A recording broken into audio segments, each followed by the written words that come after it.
सभी को नमस्कार। मैं कविता दुआ करनाल से स्वागत करती हूँ आपका 10th सिविक्स की क्लास में। आज हम लेसन 6 स्टार्ट कर रहे हैं। लेसन का नाम है राजनीतिक दल। देखिए, हमारा भारत जो है वो लोकतांत्रिक देश है। किसी भी लोकतांत्रिक देश के लिए राजनीतिक दलों का होना बहुत ज़रूरी है। जब तक राजनीतिक दल नहीं होंगे तो वहाँ पर लोकतंत्र नहीं कायम रह सकता। तो आज का जो लेसन है उसमें हम जानेंगे कि राजनीतिक दल हमारे लिए क्यों ज़रूरी है। देखिए, जो राजनीतिक दल हैं अगर आपके देश में हैं तो वो देश के विकास में सहयोग करते हैं, और जो दल सत्ता में है वो देश का विकास का कार्य करता है।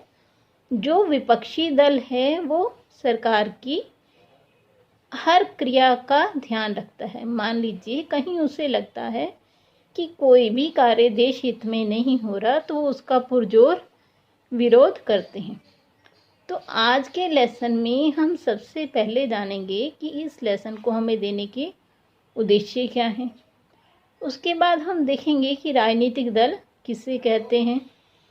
फिर हम जानेंगे कि राजनीतिक दल के क्या क्या कार्य हैं, राजनीतिक दलों की हमें आवश्यकता क्यों है, राजनीतिक दल कितनी तरह के होते हैं, मतलब दलीय प्रणाली, एक दलीय, द्विदलीय, बहुदलीय।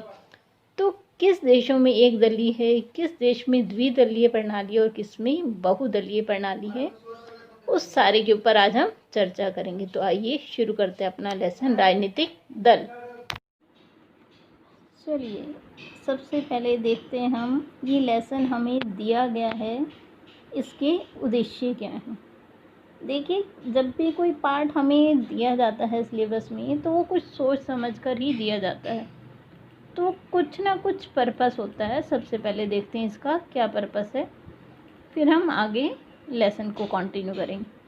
इसका उद्देश्य है बच्चों को राजनीतिक दलों की प्रकृति का ज्ञान देना कि राजनीतिक दल किस तरह के हैं, राजनीतिक दलों के कार्य क्या हैं, हमें राजनीतिक दलों की आवश्यकता क्यों है, लोकतंत्र में कितने दलों का होना अच्छा है, राजनीतिक दलों के साथ क्या खामियां जुड़ी हैं, उन्हें कैसे दूर किया जा सकता है। ये सारा इस लेसन के माध्यम से आप समझ पाएंगे। तो सबसे पहला हम देखते हैं कि राजनीतिक दल कहते किसे हैं। एक राजनीतिक दल कुछ लोगों का समूह है जिनकी एक जैसी विचारधारा होती है तथा जो एक दूसरे के नज़दीक आते हैं ताकि चुनाव लड़कर बहुमत को प्राप्त कर सकें तथा सरकार बना सकें। एक राजनीतिक दल के सभी सदस्य जनता के कल्याण की नीतियों पर सहमत होते हैं। प्रत्येक राजनीतिक दल की अपनी विचारधारा होती है तथा इसका मुख्य उद्देश्य किसी भी कीमत पर सत्ता को हासिल करना है। देखिए, मान लीजिए हम भारतीय जनता पार्टी की बात करते हैं, वो एक राजनीतिक दल है। तो देखिए, भारतीय जनता पार्टी एक लोगों का समूह है जिनकी एक जैसी विचारधारा है, मतलब जो एक ही पॉलिसी पे काम करने के लिए एग्री हैं। वो एक दूसरे के करीब आते हैं, मिलकर चुनाव लड़ते हैं, बहुमत प्राप्त करते हैं चुनावों में ताकि वो सरकार बना सकें। इनका उद्देश्य क्या होता है? कल्याण करना, लेकिन वास्तविक उद्देश्य हम सब जानते हैं। प्रत्येक राजनीतिक दल की अपनी विचारधारा होती है। इसका मुख्य उद्देश्य क्या है? सत्ता हासिल करना, किसी भी तरह का जोड़ तोड़ करना पड़े, कुछ भी करना पड़े, लेकिन सत्ता हासिल करना इसका उद्देश्य है। अब आइए हम एक तस्वीर देखते हैं और बताइए तस्वीर क्या कह रही है। देखिए, ये ऊपर एक अलग तस्वीर है, नीचे एक अलग है। ये तो ये जो पहले चुनाव होते थे उसमें दीवारों पर राजनीतिक दलों के चित्र बनाकर उनका प्रचार किया जाता था। ये तमिलनाडु की एक तस्वीर है जिसमें कि कुछ राजनीतिक दलों के चुनाव चिन्ह बना रहे हैं पेंटर, जो कि अब चुनाव आयोग ने बंद करवा दिया, इस पर रोक लगा दी। देखिए, इसे बनाने का फ़ायदा क्या था? इससे काफ़ी लोगों को तो काम मिल जाता था। कुछ गरीब लोग जो कि घरों की पेंटिंग नहीं करवा पाते थे, उनका मुफ्त में ये पेंटिंग वाला काम हो जाता था। तो ये बहुत ही अच्छी चीज़ थी कि दीवारों पे पोस्टर बनाना इस तरह से। देखिए, कितने लोगों को इसमें रोज़गार मिलता होगा, कितनों के घर जो कि वाइट वॉश नहीं करवा पाते थे, इससे वाइट वॉश हो जाते थे। चलिए आगे हम देखते हैं कि राजनीतिक दलों के मुख्य हिस्से क्या क्या हैं। एक राजनीतिक दल के लिए क्या क्या होना जरूरी है? सबसे पहला नेता, दूसरा उसमें सदस्य, तीसरा उसके अनुयायी। एक दल तभी बन पाएगा जब उसके साथ कुछ लोग जुड़े हों, मतलब उसके सक्रिय सदस्य हों, उसका कोई एक नेता हो और कुछ लोग उस पार्टी का मानने वाले हों या उसका समर्थन करने वाले हों, तभी एक दल बन पाता है। अब हम देख लेते हैं अगला कि राजनीतिक दलों के काम क्या हैं। देखिए, सबसे पहला काम चुनाव लड़ना, जो उनका मुख्य काम है। जब भी इलेक्शन हो, अपने प्रतिनिधियों को खड़ा करना, अपने चुनाव चिन्ह पर चुनाव लड़ना।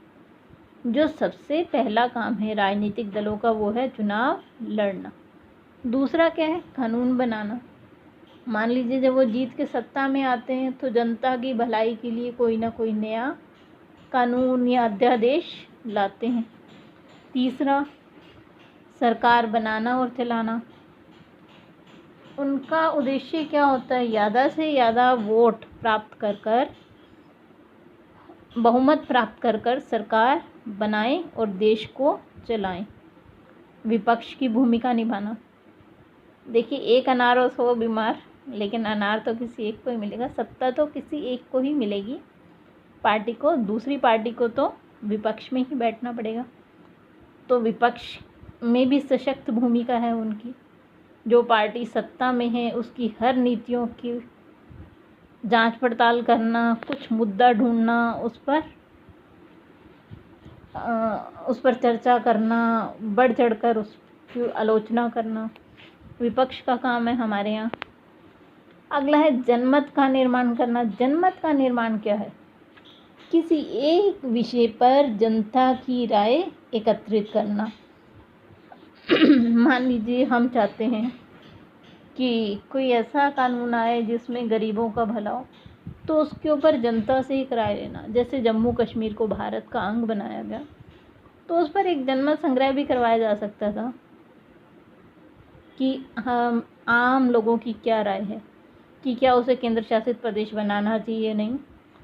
तो जब इस तरह से लोगों की राय ली जाती है तो उसे जनमत निर्माण कहते हैं। तो ये हैं राजनीतिक दलों के कार्य। अब हम देखते हैं कि हमें राजनीतिक दलों की आवश्यकता क्यों है। आप इस चित्र को देखिए, इसमें ये महिलाएं जो आपको दिख रही हैं, जहां आपको येलो इंडिकेशन आ रही है, तो ये बीजेपी की कार्यकर्ता हैं। ये प्याज की बढ़ी हुई कीमतें और सिलेंडर की बढ़ी हुई कीमतों का विरोध प्रदर्शन कर रही हैं। ये जो आपको तीसरी तस्वीर दिख रही है, इसमें कुछ कार्यकर्ता एक फैक्ट्री का विरोध कर रहे हैं। ये जो आपको तस्वीर दिख रही है दूसरी, इसमें नेता जो गरीब औरत है उसे चेक प्रदान कर रहे हैं। देखिए, जो जहरीली शराब पीने से उनके परिवार के सदस्य मरे हैं, उन्हें वो चेक प्रदान कर रहे हैं। तो अब हम देख लेते हैं हमें राजनीतिक दलों की आवश्यकता क्यों है। देखिए, अगर राजनीतिक दल ही नहीं होंगे, सारे ही स्वतंत्र या निर्दलीय उम्मीदवार होंगे, तो कोई भी बड़ा बदलाव लाने की वायदा नहीं करेंगे। सरकार बन जाएगी तो उसकी उपयोगिता नहीं रह जाएगी, क्योंकि जब भी कोई राजनीतिक दल सत्ता में आता है वो जनता से कुछ वादे करके आता है और सत्ता में आने के बाद उन्हें पूरा करता है।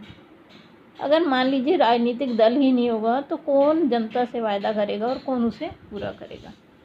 तो इसीलिए हमें राजनीतिक दलों की आवश्यकता है ताकि जवाबदेही निश्चित हो सके, देश को उत्तरदायी सरकार मिल सके।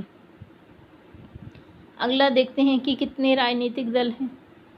देखिए, दल अनेक तरह के हो सकते हैं, उसके बारे में अब हम जानेंगे। सबसे पहले देख लेते हैं, लोकतंत्र में नागरिकों का कोई भी समूह राजनीतिक दल बना सकता है। इस औपचारिक अर्थ में सभी देशों में बहुत से राजनीतिक दल हैं।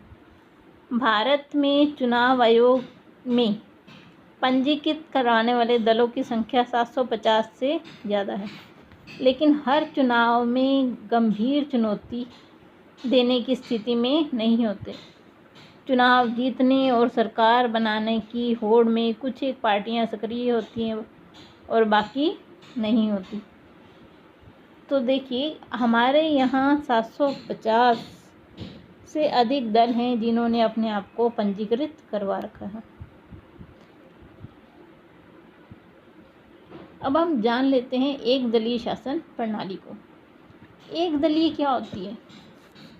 एक ऐसा देश जहाँ पर केवल एक ही राजनीतिक दल हो, वहाँ को हम क्या कहेंगे? एक दलीय शासन प्रणाली। सबसे सशक्त उदाहरण है इसका चीन। चीन में सिर्फ कम्युनिस्ट पार्टी को शासन करने की अनुमति है। हालांकि कानूनी रूप से वहाँ भी लोगों को राजनीतिक दल बनाने की आज़ादी है। वह चुनाव प्रणाली सत्ता के लिए स्वतंत्र प्रतिद्वंद्विता की अनुमति नहीं देती, इसलिए लोगों को कोई नया राजनीतिक दल बनाने का लाभ ही नहीं दिखता और वो दल बना भी नहीं पाते। तो देखिए, जो चीन है वहाँ पर सिर्फ एक ही दल है, हर बार वही चुनावों में विजयी होता है।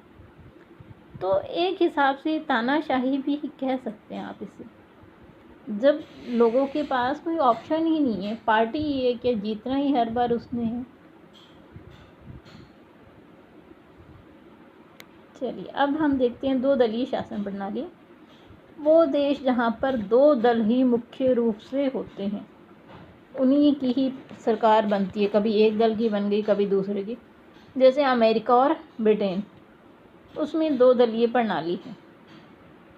आगे देख लेते हैं बहुदलीय। हमारा भारत एक सशक्त उदाहरण है। यहाँ पर अनेक दल हैं जो राजनीतिक सत्ता पाने के लिए चुनाव लड़ते हैं। तो आज के लिए बस इतना ही। अगले भाग में हम इससे आगे जानेंगे।